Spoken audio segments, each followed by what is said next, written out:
दोस्तों जरा सोचिए कि देश के प्रधानमंत्री सामने बैठे हो सदन में, लोकसभा में, और सामने विपक्ष, समूचा विपक्ष जोर जोर से नारे लगा रहा हो कि वोट चोर गद्दी छोड़, वोट चोर गद्दी छोड़। यानी प्रधानमंत्री वोट चोर हैं और वो गद्दी छोड़ें। और बात सिर्फ प्रधानमंत्री तक नहीं है, बात गृह मंत्री की भी। गृह मंत्री भी राज्यसभा में सामने बैठे थे और समूचा विपक्ष उनके नारों से पूरी राज्यसभा गूंज गई। और नारे क्या लग रहे थे? तड़ी पार गो बैक, गो बैक तड़ी पार। अब इस देश के किसी भी प्रधानमंत्री के साथ ऐसा कभी नहीं हुआ, चाहे वो देवगौड़ा या आई के गुजराल जैसे कमजोर प्रधानमंत्री हो। लेकिन पहली बार फॉर द फर्स्ट टाइम संसद के अंदर मोदी और शाह के खिलाफ ऐसे नारे लगे उनके मुंह पर, उनके सामने, कि बीजेपी को आज ऐसा लगा कि जैसे सांप सूंघ गया हो।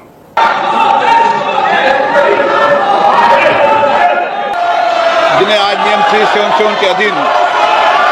अब दोस्तों जो बड़ा सवाल है वो ये है कि जिस मोदी और शाह की 2014 में, 2019 में तूती बोल रही थी इस मुल्क में, इस देश में, आज नौबत ये आ गई कि उनके मुंह पर सदन में, लोकसभा में, राज्यसभा में उन्हें तड़ीपार कहा जा रहा है, वोट चोर कहा जा रहा है। ये मामूली घटना नहीं है, मामूली घटना नहीं। आज जो कुछ संसद में हुआ ये मामूली घटना नहीं है, बल्कि एक गंभीर घटनाक्रम की शुरुआत है, एक नई शुरुआत है। और यहीं से एक सवाल है कि क्या मोदी और शाह की सत्ता, सरकार, इसकी उल्टी गिनती शुरू हो रही है? उल्टी गिनती। अब दोस्तों जो लक्षण दिख रहे हैं सड़क पर या संसद में, देश में, विदेश में, वो एक तरफ इशारा कर रहे हैं। वो जैसे जाहिर कर रहे हो कि मोदी जी का जो सत्ता का सूर्यास्त है वो अब ढलने जा रहा है, ढलने जा रहा है। और कहीं ना कहीं जो ग्राफ है बेहद नीचे आ चुका है। और ऐसा लगता है कि मोदी और शाह दोनों, जिसे हम गुजरात लॉबी कहते हैं, बेहद कमजोर जमीन पर खड़े। इसीलिए मैंने कहा था उल्टी गिनती शुरू हो रही। इस सवाल का, इस बड़े अहम सवाल का जवाब दूंगा मैं इस वीडियो में, लेकिन एक बेहद छोटी सी गुजारिश आपसे है कि अगर इस चैनल को आपने सब्सक्राइब नहीं किया तो प्लीज सब्सक्राइब करिए इसको।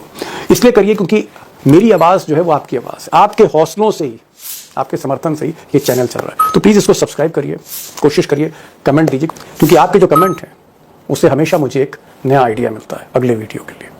अब दोस्तों देश की राजनीति में आगे क्या होने जा रहा है? नवंबर के बाद, यानी बिहार चुनाव के बाद, मोदी शाह कहां खड़े होंगे, बीजेपी कहां खड़े होगी, और बीजेपी का स्वरूप क्या होगा आगे चलकर 2027 में जब उत्तर प्रदेश का भी चुनाव हो जाएगा, ये सब मैं आगे बताऊंगा। लेकिन मैं चाहता हूं कि जो मूल प्रश्न है कि मोदी का ग्राफ जो नीचे आ रहा है, मोदी का जो सूर्य है वो जो अस्त होते हुए दिख रहा है, ऊपर से नीचे जाते हुए दिख रहा है, इसके कारण क्या है? शाह साहब की जो उनके चाणक्य हैं, उनके शैडो हैं, उनकी मुट्ठी ढीली क्यों होती जा रही? मतलब नौबत यह है कि ना सिर्फ तड़ीपार कहा जा रहा है, जो कानून लेके आ रहे हैं उस बिल के टुकड़े करके, बिल फाड़ कर उनके मुंह पे मारे जाए। ऐसा पहले कभी नहीं हुआ। तो ये मुट्ठी ढीली क्यों हो रही है और अंजाम आगे क्या होगा?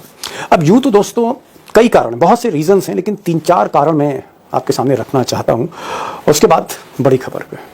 अब दोस्तों जो सबसे बड़ा कारण है वो ये है कि मोदी जी 2014 में जहां खड़े थे बहुमत में, या 2019 में जहां प्रचंड बहुमत में खड़े थे, वो बहुमत से अब बैसाखियों पर है। और ये बात अक्सर हम रियलाइज नहीं करते हैं, लोग भूल जाते हैं। मीडिया, जो गोदी मीडिया, वो तो खैर बताती ही नहीं, हम भी भूल जाते हैं कि मोदी जी आज की तारीख में 240 पर खड़े हैं। कहां 303 पर थे, अब 240 पर हैं। और कोलिशन पॉलिटिक्स यानी गठबंधन की जो राजनीति है वो मिजाज न मिस्टर मोदी का है न मिस्टर शाह का है। इसीलिए स्थितियां बेकाबू होती जा रही हैं।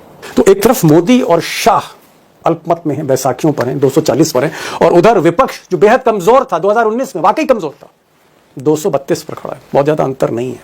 और इन सबके बीच कुछ इस तरह के घटनाक्रम हुए मोदी के साथ, या सरकार में, या देश में, चाहे ऑपरेशन सिंदूर हो या ऑपरेशन ट्रंप कह लीजिए आप इसे, चाहे ट्रंप के आगे चुप रहना हो या फिर शी जिनपिंग के आगे झुकना हो, कहीं ना कहीं जो क्रेडिबिलिटी है, जो साख है, मैंने कहा ना तूती बोलती थी, वो जो साख है, क्रेडिबिलिटी है सरकार की, धीरे धीरे धीरे उस पर रोज एक नया डेंट लग रहा है। क्रेडिबिलिटी क्राइसिस है, साख नीचे जा रही है।